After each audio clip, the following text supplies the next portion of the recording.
assuming that 3% of the gold is sold back to the Treasury at $15,000 an ounce, that would generate for the sellers $2.97 trillion, or let's call it $3 trillion for simplicity, in cash. And we're going to assume that half of that cash will then find its way into the silver market and be invested in silver. And we're assuming that only 10% of the people who own silver will sell some. So what we then do is take the amount of silver ounces which will be sold. You can see the maths on the screen. Take a screenshot if you want to. Amount of silver being sold. We'll take the total cash available divided by the number of ounces of silver which would be sold, and we see that we arrive at a price of $184.50 an ounce. A gold repricing would instantly signal dollar weakness, triggering safe haven flows into non-US currencies, gold-linked assets, and crypto. Expect EM central banks to respond quickly. China's PBOC already hoards gold, and a US move would likely be mimicked to prevent FX imbalances. The current market structure suggests that silver represents a particularly attractive opportunity for investors seeking exposure to precious metals, with potential for significant outperformance relative to gold as the revaluation process accelerates. Financial analyst Clive Thompson explains that revaluing gold to $15,000 per ounce could trigger a significant inflow of capital into silver, potentially driving its price to $184.50 per ounce. He emphasizes that the small size of the silver market amplifies the impact. The technical framework suggests the recent price action represents the beginning of a new acceleration phase, rather than merely a temporary rally. Similar momentum patterns have preceded major advances in previous silver bull markets, including the 2009 to 2011 move from $12 to nearly $50. Addressing concerns about inflation and currency collapse, he argues that revaluing gold wouldn't directly raise retail prices.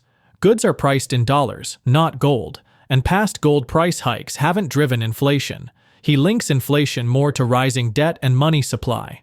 Mathematical analysis of the current situation reveals striking possibilities. A return to the 1970s era gold-to-debt ratio of 17% would imply gold prices reaching all-time highs, approaching $24,000 per ounce, roughly 10 times current valuations. Such a revaluation would significantly increase the Treasury's balance sheet collateral, enhancing the government's financial position. This improved collateral position could enable larger Treasury cash positions and facilitate Treasury buybacks or additional strategic gold purchases. Finally, Thompson estimates the gold revaluation would inject $3.9 trillion into the economy, more than the $2 trillion annual U.S. deficit.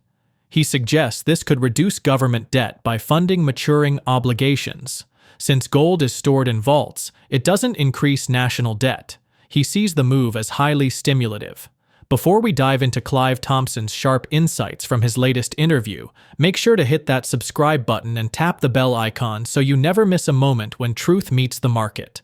Let's get into it. What will happen to the price of silver and other precious metals if gold is revalued to $15,000? So the gold market is worth $22.87 trillion. That's the circulating supply. The silver market is worth 1/10 of that. It's a very small market compared with gold. It's worth around it's worth $2 trillion, less than 1/10 of the circulating supply of gold. And the platinum market is even smaller. It's almost 1/10 of the size of the silver market at $257 billion. So gold is the big market, silver is 1/10 of that, less than 1/10, and platinum's nearly 1/10 of that. So what would happen to the silver price, and what's the maths? I'm going to look at that for you now. Perhaps just to give you some relative market caps, let's just have a quick look at some other assets which are circulating. So gold has a market cap of 22.87 trillion. Put that in perspective, Nvidia's 4 trillion, Bitcoin's 2 trillion, silver's 2 trillion, platinum is 257 billion, palladium is 214 billion. So the silver market is tiny compared with the gold market, less than 1/10 of the size. and the platinum market's smaller still. So for the sake of this exercise, to work out what the silver price could be literally overnight if gold is revalued. And I'm going to make a few assumptions, and you can make the same assumptions or different assumptions to arrive at your own figure. So let's assume that, first of all, the president revalues gold at $15,000 an ounce, and therefore that means that the Treasury is standing ready to buy gold from all comers at $15,000 an ounce. A really good thing for the Treasury. They get a lot more gold with from effectively newly printed paper. So I think whilst there'll be plenty of people willing to swap their gold for worthless paper, the Treasury will be only too happy to take the valuable gold for paper which it can print like there's no tomorrow via the Federal Reserve. So I'm going to assume that not everybody rushes down to the Treasury to sell their gold at $15,000. For this exercise, I'll assume that 3% of people who hold gold decide to sell it to the Treasury or to someone else at the new price of $15,000 an ounce. Only 3%. And I'm going to assume that when they get that money, half of that money they decide to reinvest in other precious metals, specifically silver in this case. And then you've got to look at how many existing silver sellers will be selling their silver to these people who want to buy it. Well, I'm going to say only 10% of silver holders will be willing to sell. And now let's see how that would affect the silver price. So there's my assumptions on the screen. You can see what I'm assuming. So let's go through this step by step. So you can see on the screen what would happen, and you can see the maths. So assuming that 3% of the gold is sold back to the Treasury at $15,000 an ounce, that would generate for the sellers $2.97 trillion, or let's call it $3 trillion for simplicity, in cash. And we're going to assume that half of that cash will then find its way into the silver market and be invested in silver. And we're assuming that only 10% of people of the people who own silver will sell some. So what we then do is take the amount of silver ounces which will be sold. You can see the maths on the screen. Take a screenshot if you want to. The amount of silver being sold, we'll take the total cash available divided by the number of ounces of silver which would be sold, and we see that we arrive at a price of $184.50 an ounce. Now, of course, there were three assumptions in there. We're assuming that 3% of the gold is redeemed for $15,000 at the Treasury. We're assuming half the money goes into silver, and we're assuming that only 10% of silver holders decide to sell their silver. Change any of these parameters and you'll get to a different number. But I think that's a good guess at $184.50 per ounce. Now, the last question we've got to ask is, what would happen if they do this exercise? Will it cause a currency collapse? Will there be massive inflation? In my opinion, it's very unlikely. So goods are not priced in gold. Services are not priced in gold. They're priced in dollars. And after all, the gold price has nearly doubled in the last 2 years, and it's had very little effect on the prices at all.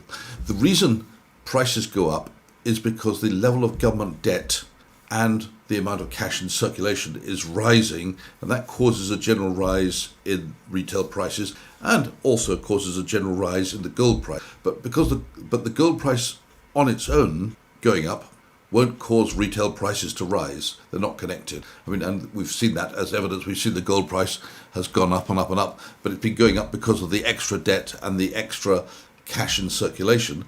It's not been the gold price which has been dragging up retail prices, consumer prices. And let's just put the this into perspective. This exercise would generate $3.9 trillion. To put that in perspective, it's not much more than the annual budget deficit, which will now be a surplus because of what we've done. But the annual budget deficit is about $2 trillion a year, which means the government would normally have to borrow $2 trillion a year to service that deficit. That's money they won't need to borrow, and they'll have surplus out of that 3.9 million. They'll have surplus cash with which to redeem maturing debt over the 6 to 9 months. So we're actually in a situation where government debt is going down, that's actually not the sort of thing which pushes up the price of goods in the shops. Of course, there might be some minor effect because we've effectively got 3.9 trillion of cash coming into the economy, but it's not much different from 3.9 trillion of debt growing anyway. The U.S. Treasury claims to hold over 261 million troy ounces of gold at Fort Knox, West Point, and the Denver Mint, valued on the books at just $42.22 per ounce. The 1930s official price implies a total gold reserve value of around $11 billion, barely a rounding error on the $34 trillion plus national debt. Market specialist Clive Thompson mentions Treasury Secretary Scott Bessent plans to monetize U.S. gold reserves, still valued at $42.22 per ounce. He predicts a revaluation to $15,000 could generate $3.9 trillion for the Treasury. He mentions that this could eliminate the current budget deficit, fund maturing debt over the next 6 to 9 months, and stimulate the economy, all without selling the gold or adding to national debt. Revaluing the U.S. gold stockpiles might look tempting under debt ceiling constraints, but it would have far-reaching implications for the financial system, boosting liquidity and prolonging the Federal Reserve's balance sheet unwind, according to Wrightson ICAP. Ultimately, Thompson explains the revaluation would follow a 4-step process involving the Fed, similar to the 1934 Gold Reserve Act. He warns that there may be no official notice, only a sudden surge in gold prices, hinting at insider activity. Let's get back to the interview. Scott Bessent was sworn in as Secretary to the Treasury on January the 28th, 2025 this year. A few days later, in his new position as Secretary of the Treasury, he said the following words, and I quote, "We're going to monetize the asset side of the US balance sheet for the American people." Let's start with the first question. When will it happen? Well, there's not going to be any official warning. Those who are in the know will be sworn to secrecy. However, as is always the case, there will be many people involved in the planning, and the secret is bound to leak out. Someone will tell their partner will tell their dad, the dad will tell his mates at the next barbecue, and so on. And of course, dad's mates are all going to pile into gold. Pretty soon, there'll be a large group of people in the know who were never supposed to know, but you won't know, except you're hearing it here. You won't know when. Your only warning sign will be a rapidly rising gold price without any apparent reason. The second question is, what will be the new gold price? Well, we've heard all kinds of figures from the current price of $3,300 all the way up to $150,000. The most popular quoted figure is $20,000 an ounce. I have my reason to think that's probably going to be a little bit too high. I think the figure will be $15,000 an ounce. It's a guess. I don't have inside information. But $15,000 is about 4.5 times higher than today's price of $3,300. Now, each price has its pros and its cons. But any price, from the present price of $3,300 all the way up to the highest possible figure, is going to create a profit for the Treasury, and it's also going to create a lot of newly printed cash for the Treasury if it's done right, yet allowing the Treasury to keep the gold. And I'm going to describe in a minute how, with a little bit of accounting magic, the Treasury can create trillions of dollars of newly spendable money, which can eliminate the budget deficit for the next 2 years, can reduce government debt, and allow the Treasury to keep its gold. And that absolutely is possible. So we'll just look at how much cash will be created for the Treasury depending on what price they choose for the revalued price of gold. Now, if they choose to revalue it from the $42.22 statutory price to today's price of $3,300, very roughly, I mean, that might be a bit more, a bit less when you watch this, but that's the price today, 1st of August 2025. If they value it $3,300, the revaluation would create around $863 billion for the Treasury. Now, that might sound a lot of money, but unfortunately it's not even enough to pay off this year's budget deficit, so it won't go very far in reducing the debt at all. Let's take another price, this time $15,000 an ounce. Now, that's the price I'm thinking of. Now that would generate $3.9 trillion. That's enough money to pay off this year's budget deficit, turn it into a surplus, and also make a surplus next year. And it would be enough to pay off maturing debt over the 6 to 9 months. So government debt would go down. But some people say, well, why not? Why 15,000? Why stop there? Why not $150,000, which would generate $39 trillion? And that would be enough to repay the whole of the national debt. There's a little problem with that because the national debt has maturity dates, and until it matures, you can't pay it off. But it's a fair comment. Why not $150,000? But in my case, I'm going to go for the $15,000 an ounce. I'm not against the most popular number of $20,000, which would generate $5.2 trillion, but I find that figure a little bit adventurous, and it might have unintended consequences. So that's why I've gone for a slightly lower level of $15,000 an ounce. So next question, how will it happen? Well, it's a simple 4-step process which will be undertaken to make it happen. Let's go through these steps one by one. One thing which is held by the Federal Reserve is something called a gold certificate. Gold certificates are an IOU from the Treasury to the Federal Reserve. It's an accounting receipt, not a claim for physical gold. It's the Federal Reserve has got the gold. So back in 1934, the Federal Reserve owned the gold, but by the Gold Reserve Act, which was organized by President Roosevelt at the time, the Federal Reserve was forced to sell all its gold to the Treasury at the market price of back then it was $35, and it received in exchange the gold certificate, which you'll see on the Federal Reserve's balance sheet today, valued at exactly 11, or give or take, $11 trillion. Now there's something very important to say about these gold certificates.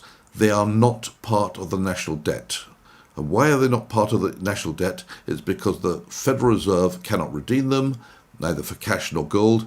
They have no maturity date, and, very importantly, they pay no interest. So basically, it's non-repayable unless the Treasury decides to repay it, and it's perpetual. So let's just go through the 4 steps which are needed one by one to turn this gold certificate and the Treasury's gold into a lot of cash whilst allowing the Treasury to keep the gold. So the very first step is the Treasury can redeem the Federal Reserve's gold certificate at its face value. That's 11 billion, not trillion, billion dollars. So that will cost the Treasury $11 billion. And don't worry, I'm going to get to the silver price shortly, so stay tuned on that one. Step 2, the President can issue an executive order which changes the statutory price of gold to, let's say, $15,000 an ounce. Step 3, and this is the crucial step which is required to generate the cash and to generate a profit for the Treasury in the current year, to turn the current year's deficit into a profit. So in step 3, the Treasury sells the newly valued gold, now worth $15,000, to the Federal Reserve for $15,000 an ounce, and in exchange receives the value of that gold in newly printed electronic cash.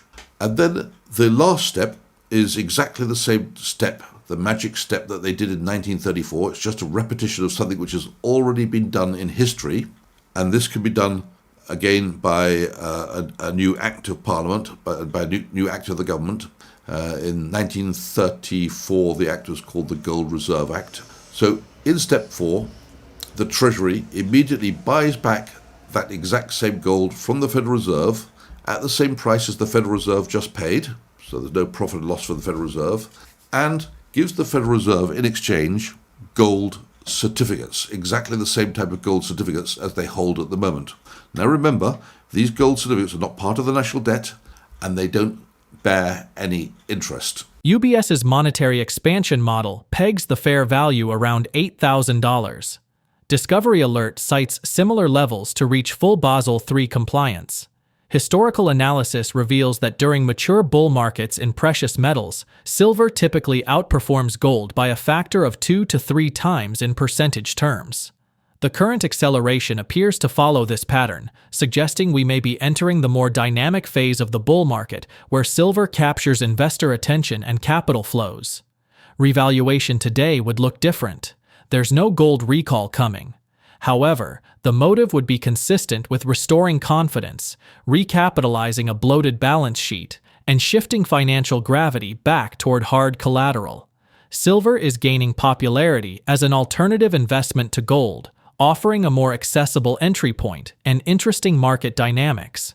If the US revalues gold and triggers a flood of capital into silver, could this mark a turning point where silver reclaims its historic monetary role? Drop your thoughts in the comments section below. If you find this video informative, don't forget to support our channel and turn on notifications to stay informed about our latest videos. See you in the following video.